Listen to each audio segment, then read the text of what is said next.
तो चलिए भारत का न्यू बजट समझते हैं और देखते हैं कि ये फ्यूचर के लिए क्या साइन देता है। तो बजट में क्या है, ये जानने से पहले एक नजर डालते हैं कि इकोनॉमी की हेल्थ कैसी है। इकोनॉमी में काफी स्ट्रांग मोमेंटम देखने को मिल रहा है। रियल जीडीपी ग्रोथ लगभग 7.4% रहने का एस्टिमेट है। गवर्नमेंट अपने एक्सपेंडिचर पर कंट्रोल रखेगी। देखो, फिस्कल डेफिसिट यानी इनकम और एक्सपेंडिचर के बीच का गैप कंटिन्यूसली कम हो रहा है। और सबसे इंटरेस्टिंग बात यह है कि गवर्नमेंट का पैसा अब इंफ्रास्ट्रक्चर जैसे लॉन्ग टर्म इन्वेस्टमेंट पे ज्यादा फोकस करेगा। तो जब इकोनॉमी इतनी स्ट्रांग दिख रही है तो इस बजट का रियल मिशन क्या है? Let's understand. ये कोई बजट ना शॉर्ट टर्म फिक्स नहीं है, बल्कि इसे इंडिया के नेक्स्ट ग्रोथ फेज का एक लॉन्ग टर्म ब्लूप्रिंट माना जा रहा है। मतलब फोकस सिर्फ शॉर्ट टर्म इम्पैक्ट पे नहीं, डीप स्ट्रक्चरल रिफॉर्म पर है, जो फ्यूचर की स्ट्रांग फाउंडेशन तैयार करेंगे। अब आते हैं पहले पियर पे। पहला पियर है मैन्युफैक्चरिंग को स्ट्रेटेजिक सेक्टर में और स्ट्रेंथन करना। इसमें सेमीकंडक्टर और बायोफार्मा जैसे हाई टेक एरियाज में नए मेजर मिशन इंक्लूडेड हैं। ऑब्जेक्टिव बिल्कुल क्लियर है, डोमेस्टिक कैपेबिलिटी बढ़ाना और ग्लोबल सप्लाई चेन में इंडिया की पोजीशन को स्ट्रॉन्ग करना।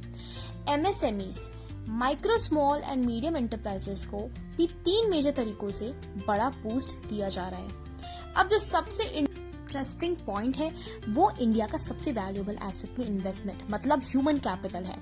सर्विस सेक्टर एक रियल पावर हाउस है जो 80% से ज्यादा एफडीआई अट्रैक्ट करता है। बजट इसी स्ट्रेंथ पर और जोर दे रहा है। हेल्थ और एजुकेशन में क्लियर इनिशिएटिव दिखते हैं, जैसे यूनिवर्सिटी टाउनशिप्स, केयर गिवर्स की अपस्किलिंग और टूरिस्ट गाइड्स के स्किल डेवलपमेंट प्रोग्राम्स।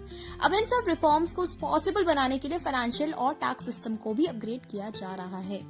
एक मेजर स्टेप है 1961 के आउटडेटेड इनकम टैक्स को रिप्लेस करके एक सिंपलर और मॉडर्न टैक्स लॉ लाना। इसके साथ साथ बॉन्ड मार्केट को स्ट्रेंथन करने पर भी फोकस है, ताकि प्राइवेट इन्वेस्टमेंट को और अट्रैक्ट किया जा सके। तो इन सारी पॉलिसीज के पीछे एक बिगर विजन क्या है, ये समझना बहुत जरूरी है।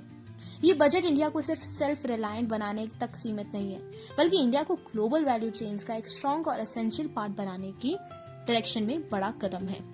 ये बजट एक क्लियर डायरेक्शन दिखाता है, लेकिन फ्यूचर के लिए एक बड़ा सवाल भी छोड़ देता है।